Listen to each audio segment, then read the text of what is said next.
Welcome to In Touch with Officer Dawn and Ray the DA. I'm your host, Jenna McNeil. This week, Ray and Officer Dawn discuss some absurd criminals' stories that have recently made headlines. John Buckley, who was convicted of rape and sodomy by jury trial, escaped just minutes before the jury returned their verdict. Since his escape, the diligent efforts to capture this fugitive have been unsuccessful, and he is still on the run. Ronald Post was convicted of murder almost 30 years ago, and at that time was sentenced to the death penalty. He now claims that he is too overweight to be executed, stating that his weight, vein access, and scar tissue would prevent from humane execution. With this argument, he's asking to be excused from the death penalty. 2-year-old Kenton Brown was found dead in a hot car after his mother, Molly Schaus, had used Xanax and marijuana. The combination of these drugs caused her to lose consciousness for 12 hours. All the while, Kenton was in a car that reached 130 degrees. This past week, Ms. Schaus was found guilty of wanton murder and sentenced to 35 years in prison. Listen now to hear what Officer John and Ray the DA had to say about these cases. Welcome to In Touch Crime Beat. I'm Officer Don with Fayette Commonwealth's Attorney Ray Larson. Out of jail, okay? Don't mess up. And those are the people, those repeat offenders, the ones that go to prison. And I say we're the #1 rated radio show in the whole country. Welcome to In Touch. I'm Officer Don with Fayette Commonwealth Attorney Ray Larson. This is a Crime Beat section of In Touch where we keep you up to date on what's happening in the criminal justice system.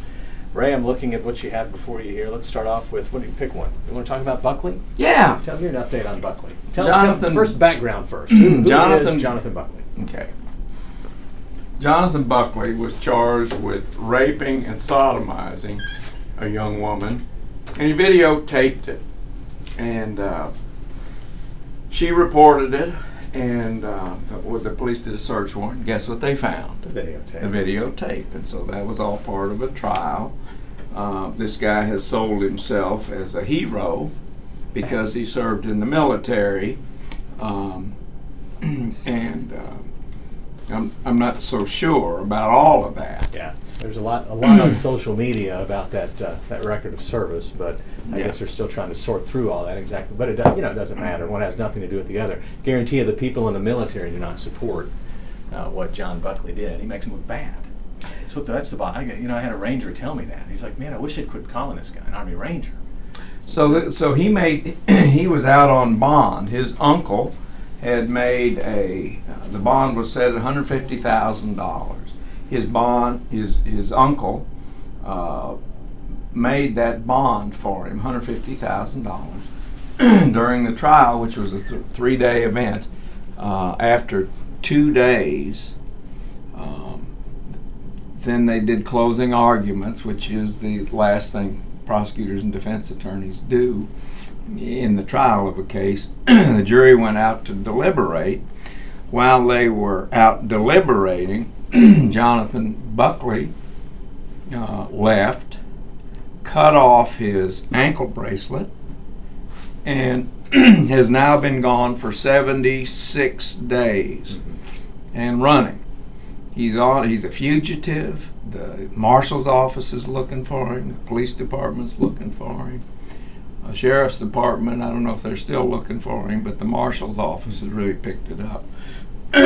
So we made a motion to forfeit the bond, $150,000. That has been paid cash, and he's still at large, and so that's where it is. If anyone has any information as to the whereabouts of John Buckley, please contact the police department. It's a guy you don't want to approach on your own. And we know that there are people out there that have information. I mean, someone out there, maybe not in this listening audience. We don't know if he's in town or where he is, but make sure that you contact the police department if you know anything about this dangerous fugitive, John Buckley.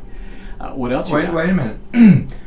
The jury came back, and he was nowhere to be found, and the judge said, "We're going to go ahead and finish this case."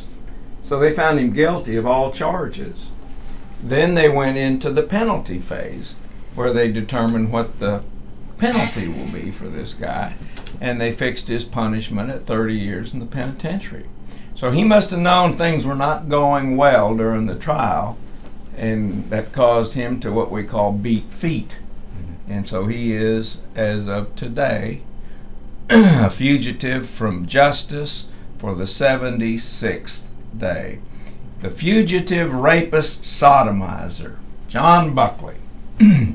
We got another case that's interesting that has caused all kinds of hoorah in the on our Ray the DA Facebook, so I invite people to join that.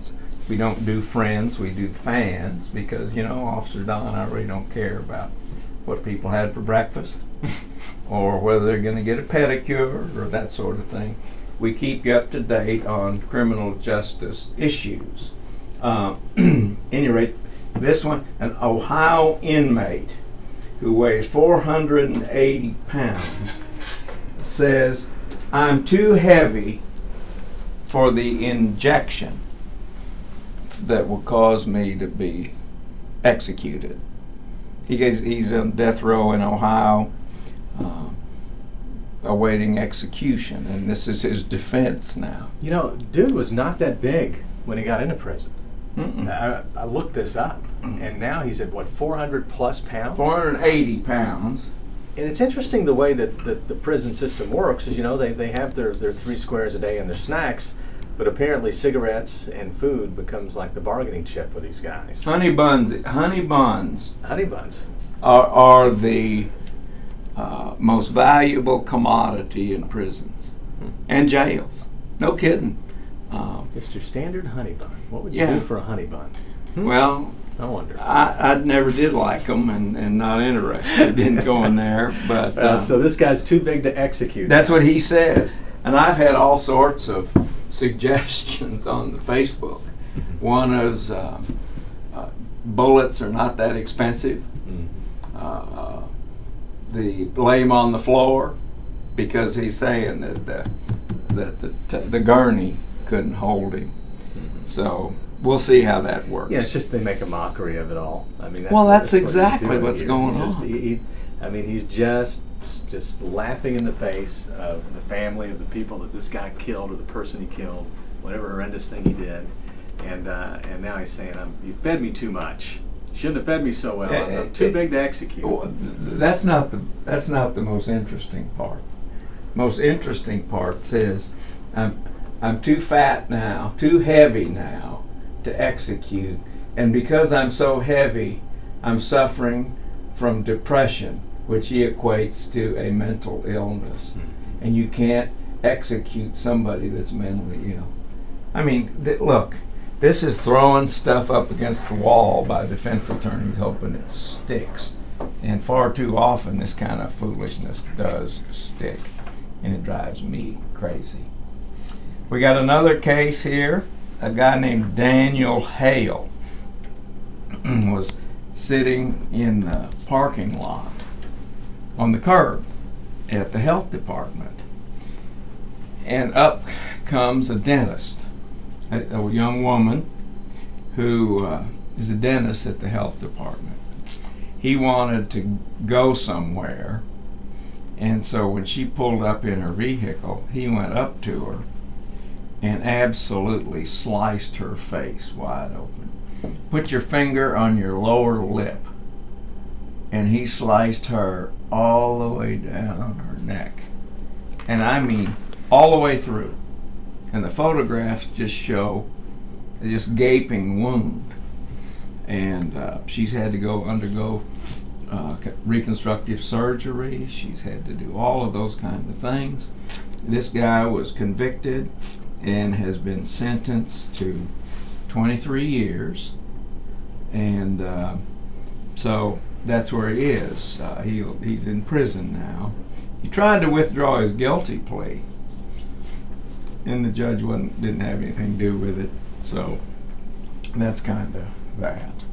Now, about other cases, one of our fellow prosecutors over in Jefferson County prosecuted a woman who left her child in the car, and her 2-year-old was left in the car, and the temperature in that car got to 130 degrees. What was she doing? She went into her apartment, got high on drugs, and passed out for 12 hours. And this child is died. Young woman named Erin McKenzie was the assistant Commonwealth attorney in Jefferson County that prosecuted this case. Now, this woman was convicted of wanton murder. I mean, it's not a violent crime. Yeah, sure it is. Now, yeah, murder is. Well, Murder listen, is. It's technically confusing. murder is not, so I'm just confused. But, All right, so wanton now, murder is considered violent. Let me explain to everybody. Murder can have.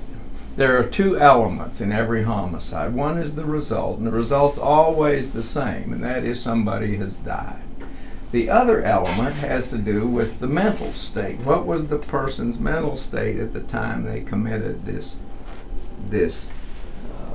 homicide that caused somebody's death? One, for murder, is intentional, and we all know what that means. You intended to cause somebody's death. That means if I come in here, I don't have to say, I intend to kill you, Officer Don.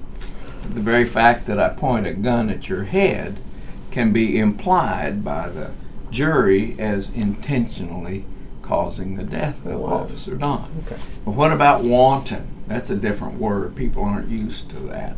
Wanton is defined as perceiving the risk that your behavior, pointing the gun into a crowded room, although you don't intend to kill anybody, but you point a gun into a crowded room, you pull the trigger, which means you perceive the risk, you consciously disregard the risk by pulling the trigger, and those actions constitute extreme indifference to the value of human life.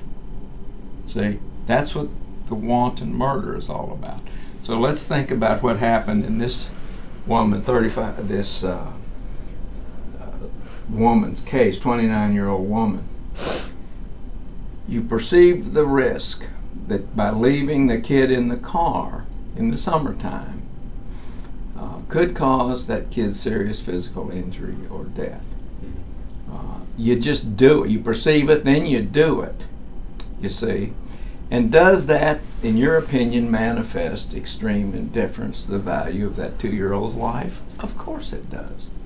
So, she was found guilty of wanton murder in this case. And those cases are difficult. I mean, yes, they are. Years ago, I investigated one where someone had left their kid in their car. This particular individual wasn't on drugs, said that he thought that the kid had been dropped off at daycare, didn't realize it was in the back. In that case, I remember it was the first one like this in the country that I'd heard of, and we struggled with it in our unit. And ultimately, that didn't have the same result. The decision was made that he wasn't on drugs, and it was just an accident. Is what it boiled down to. But then, since we've seen cases where people have left their kids in cars while they're shopping, but when you add drugs or alcohol to it, voluntary behavior, that changes. That's right. That changes things significantly. I mean, we did have a case in Lexington where a guy left his child in the car, was convicted, and I believe that person was shock probated by a judge. Is that not true? Probably. We had a case like that where he left his kid to die in a car. And I'll tell you what will break your heart in these cases. When you talk to the coroner, when you talk to the medical examiner, and they go into details about what it's like to die in a hot car like that, what it was like for the child, and it's just heartbreaking. Oh, sure it is. And that's just they're. And if they're strapped in a car seat and can't get out, see? Yeah. Oh yeah, they're absolutely tragic. But anyway. And this chick, shame on her. I got the report. Tune into the following stations to hear the full episode.